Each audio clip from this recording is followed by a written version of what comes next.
Ayun na, welcome na naman sa isa nating video at today meron tayong i-share. Ito yung papakita ko sa inyo. Ayan, meron tayong na-score na mga bagong, hindi ko alam kung anong tawag dito, pero sa likod na lights ito eh. Kaninang umaga pagkagising ko, may nakita agad akong post na merong 4 parts out na kotse. Tapos tinanong ko agad kung magkano yan. So, mura lang naman yung isang presyo nito, itong isang part na to. So, since mura lang, kinuha ko na both, okay? Bakit ko ba binili yan? Yan ang tanong ko. Tingnan natin yung nakalagay dun sa kotse natin. Ayun, ito yung nakalagay sa kotse natin. Left side ito. Kung makikita ninyo dito, ayan, merong crack. So, sakto, since meron tayong bagong nabiling parts, ilalagay natin dyan. Well, may gagawin muna ako doon kasi hindi pa siya makintab eh. Katulad nito kasi ito, since lagi naman siyang lilinisan, nakalagay naman siya sa kotse, makintab siya. So ngayon, ibabapping natin yon yung isang piyesa na yon. Ito yon, parehas left side. So ito yung bago nating score, walang basag, sariwang sariwa. So, since hindi pa siya ganun kakintab, yan, kung makikita ninyo medyo may mga parang dumi-dumi pa, siguro gawa ng naulanan, narawan, not sure, ibabapping ko ito para maging kasing kintab nung nakalagay sa atin. Ayan, no? Lilinisin muna natin to kasi meron siyang mga, yan nga, sabi ko nga, hindi siya makintab. Tapos pag check ko sa loob, hindi ko lang sure kung maka-capture sa camera, pero parang may mga unti-unting dumi sa loob eh. Pag ganyan, medyo masailan talaga ako. Ayoko ng mga may ganyan. Hanggat maaari, gusto ko malinis talaga. Yan, ito. Gaya niya sa dulo. Yan, no? Meron siyang itim sa loob. So, try kong itanggalin. At syempre na rin, itong likod. Linisin natin niya kasi madumi. So, maganda naman na bago isalpak ko dun sa kotse. Malinis na. Para lang hindi mapasukan ng dumi yung loob, yan, lalagyan natin ng cover. Yan, nilagyan ko lang ng tissue. Yung mga nilagyan ng ilaw. Para seal kahit papaano. Ito, lagyan ko rin to. Saan to? Alam ko sa wire to eh. Yung plug niya sa akin. Ito, linisin natin to. Tanggalin natin yung mga libag-libag, anik-anik dyan para poging-pogi pag nilagay sa sasakyan natin. Then, mamaya, i-share ko sa inyo kung paano i-buff to.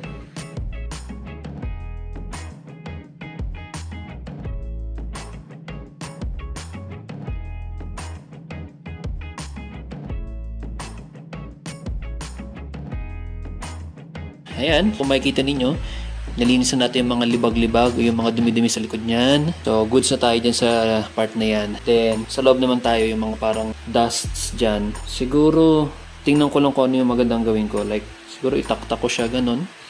Or baka sumitin ko ng mga stick. So, let's see how it goes. Pabalik na tayo dito. Kung makikita ninyo, ayan, kung makikita sa video, meron siyang parang mga mancha dito. Hindi ko alam kung ano nangyari dito eh. Pagka-deliver kasi ganyan na siya. Pero normally, pag ganito yung itsura, ginagawa ko is binabapping ko ito, nirarapping ko ito eh. May mga napansin din ako na may mga deep scratches. Ayan, no? Sana makita. Somewhere dito. Ayan. Ito.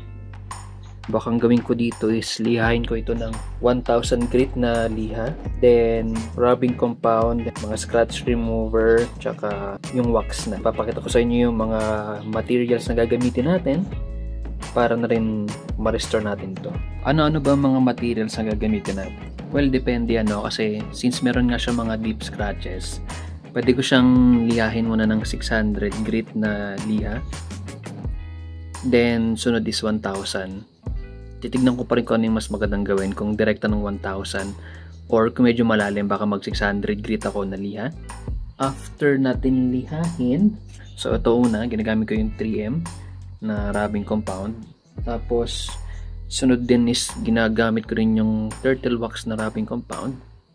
After naman nun, gagamitan natin ng ito, turtle wax na super hard shell car wax. Parang pares lang ito na ito eh. Ito, yan. Para pampakintab.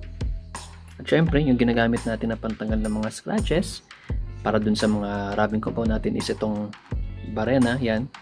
Bumili lang ako nung ganito. Hindi ko alam yung tawag dito pero meron siya ng foam. May mga ibang klaseng foam nga pala yan, iba-ibang kulay. Meron siyang certain na softness or hardness. Siguro sa mga mas nakakaalam, pwede kayong mag-leave ng comment sa comment section below kung yung mas tamang gamitin na foam, let's say sa rubbing compound, then sa wax na ganon. Pero yan, ito yung ginagamit natin. Barena. Wala kasi ako nung portable na na pang tanggal ng scratch. So pwede rin naman to, Barena. Tapos ito, yan, tatanggal ko. Pag tinanggal mo, pwede kang maglagay ng ibang foam or bala, then lagay mo lang dyan. Okay, so ayun, preparation muna, no.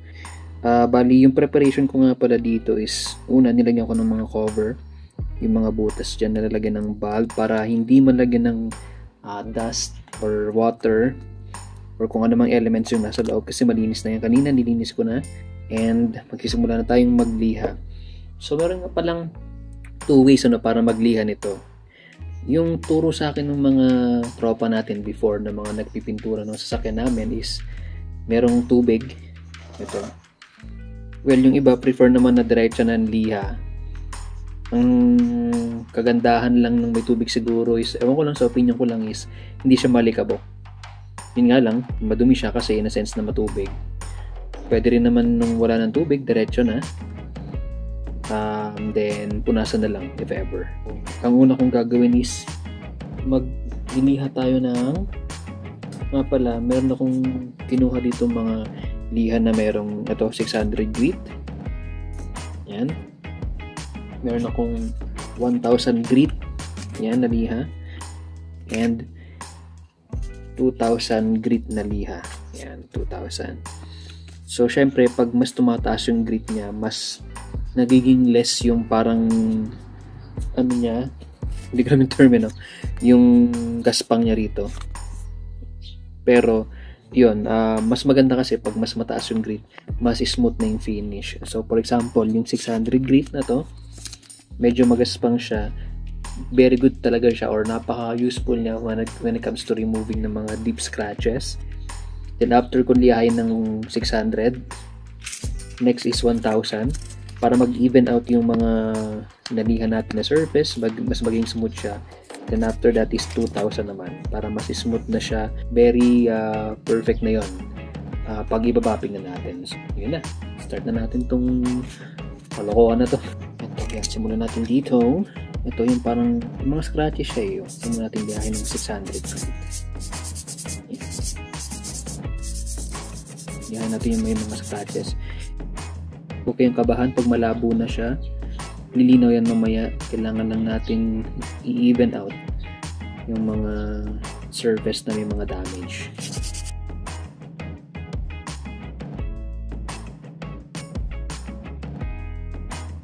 Well, yung pagliha hindi naman masyadong madiin. Enough lang talaga para ma-feel mo na wala nang scratch. Yan. Kung mapapansin nyo ginagawa ko. Yan, pagkaliha ko, pinifeel ko yung surface, yung even na siya. Then pag hindi pa, tuloy lang. Medyo malalim to. Ewan ko kung nahulog dito. Baka dagta ata ito ng puno eh.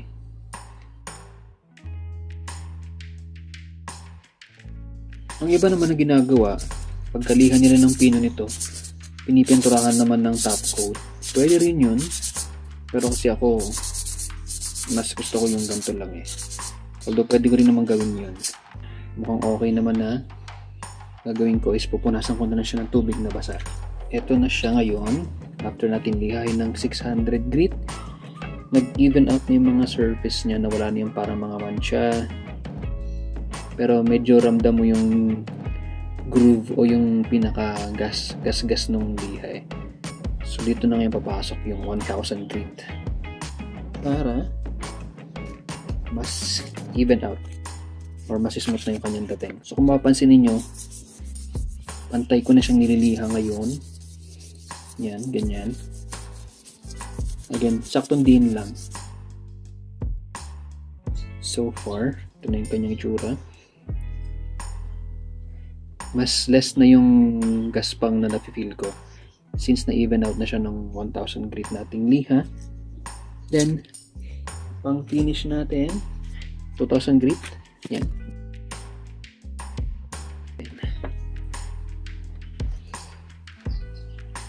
Nice one. Okay. So far so good. So ito na siya. Tingnan natin. Nawala na yung parang mancha dito. Yung mga konting maps na yan, natatanggalan lang wrapping compound mamaya yan. Yung medyo malalim dito ng scratch, medyo nawala rin, although meron pa akong nakikita. Check natin kung mawawala yan sa wrapping compound. Yun na, goods na to. Pag naman, let's say, na-wrapping compound natin at meron pa rin kayo napansin na medyo mayroong scratches, pwede nyo pa rin siyang balikan na lihahin. Okay yung matakot. Sa ngayon, go na ako dito. Wrapping na. Hindi na tayo sa pag-wrapping nito. Unahin kong lagyan ng 3M na wrapping compound. Okay? So, ito yung tsura niya. Ganyan. Lagyan natin dito.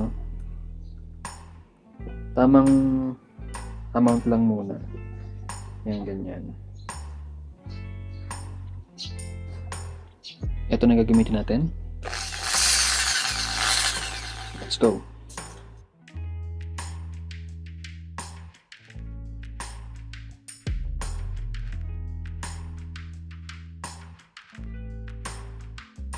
Sana makapture ng camera, no? Pero kung makikita ninyo, yung side na nilagyan natin ng wrapping compound is medyo makintab na. Itong side, medyo hindi pa malinaw. Kasi wala pa yan. Ayan. So, yan. Sana nakikita ng camera. Side na to, unang apply pa lang wrapping compound. Makintab na or smooth na siya. Itong kabilang side, malabo pa. So, yan yung difference niya. Ayan. Okay. Lagyan ko na ng buo yan para magdire-diretso na.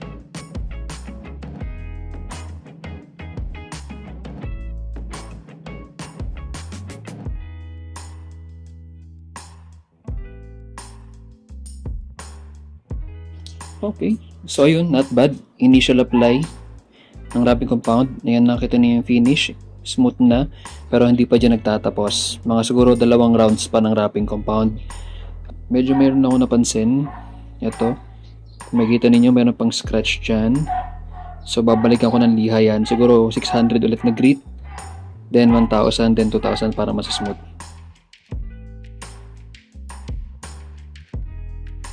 Kung makapansin ninyo, hindi ako nagpo-focus lang doon sa pinakagitna na merong gas-gas. Ini-spread ko yung pagliha ko sa gilid niya para even out.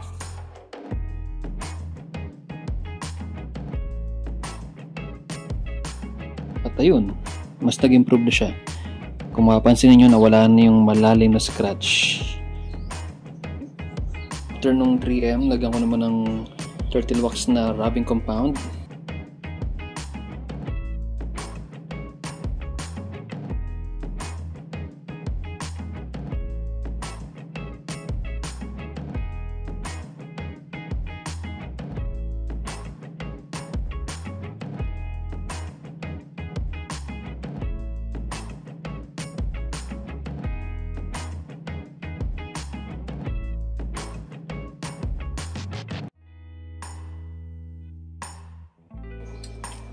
Okay, so ayan na siya.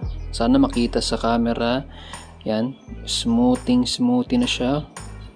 Parang bago na nga, ano. Take note, wrapping compound pa lang yan. Tapos, okay, next, lagyan na natin ng wax. So, super hard shell na liquid wax. Ito yung ating bala again. Lagay ko lang dito. Shake well.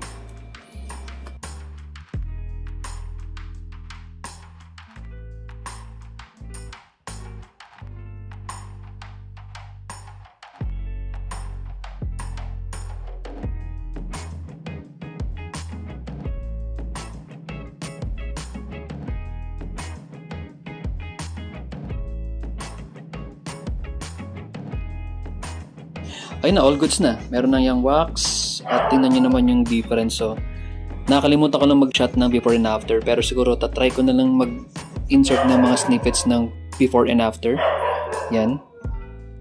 Napakaganda ng kanyang finished product. So, ayan. Since tapos na natin itong linisin, I think goods na to. Ilagay na natin sa kotse. Okay. Since tapos na natin linisin to, papalitan na natin yung dati nakalagay. Magic ng camera, bahala ka na, pabilisan mo yung time. Go!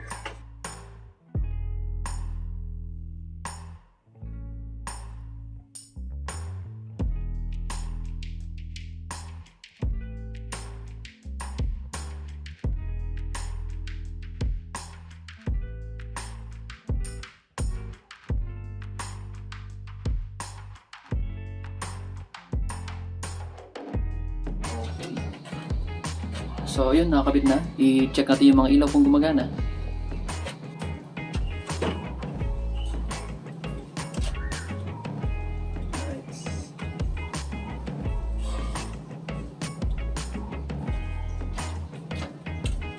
Yun. So gumagana naman yung mga ilaw.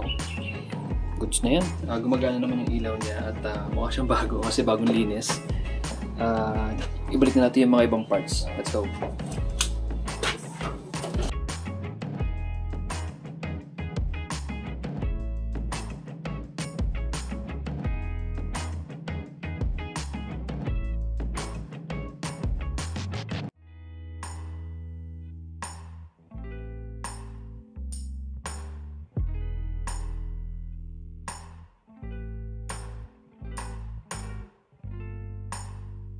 Okay, so ayun, napalitan na natin yung kanyang taillight ng bago. Wala nang crack ngayon yan. Napalitan natin sa murang halaga lang and goods na merong available. So stay tuned pa rin kayo sa mga next video natin, mga how-to, mga simple na tutorial lang naman kung paano magbuting-ting sa kotse na mga basic lang. So again, hindi po ako professional. Lahat ng ginagawa ko ay parang DIY lang naman. Sa mga mas marunong dyan or may mga alam, you can comment sa comment section below kung paano yung better ways.